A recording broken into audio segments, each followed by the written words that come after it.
Binisita ni Public Works Secretary Vince Dizon ng ilang ospital sa Bicol. Mga proyekto kaugnay sa rehabilitasyon ng pagamutan, tiniyak na matatapos ayon sa plano.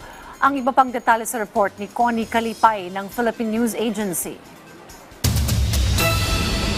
Malugod na tinanggap ng direktor ng Bicol Regional Hospital and Medical Center ang pangako ni Public Works Secretary Vince Dizon na ang isang 10-story building ng hospital sa Albay ay matatapos sa 2027 o unang bahagi ng 2028. Sinabi ni Dr. Eric Raymond Raburar noong Biyernes na ang proyekto, bahagi ng Legacy Hospital Initiative ni Pangulong Ferdinand R. Marcos Jr. ay magdaragdag ng 800 kama at mga espesyal na serbisyo na kasalukuyang kulang sa rehiyon.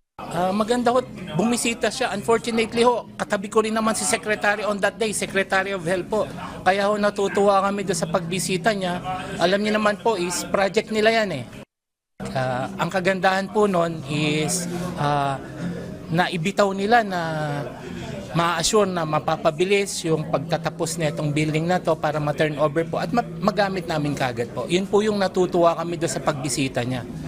Sinabi niya na ang mga bagong pasilidad ay magbibigay ng advanced care para sa cancer, cardiovascular disease, trauma at kidney transplant bukod sa iba pang mga espesyalidad kaya hindi na kailangan maglakbay ang mga pasyente sa Maynila. Sinuri ni Dizon ang lugar ng nakaraang linggo at binanggit na ang konstruksyon na nagsimula noong 2023 ay 36% ng kumpleto, mas mababa sa inaasang 50%, gayunman tiniyak niya na matatapos ang gusali ayon sa plano. Mula rito sa Albay para sa Integrated State Media, Connie Kalipay ng Philippine News Agency.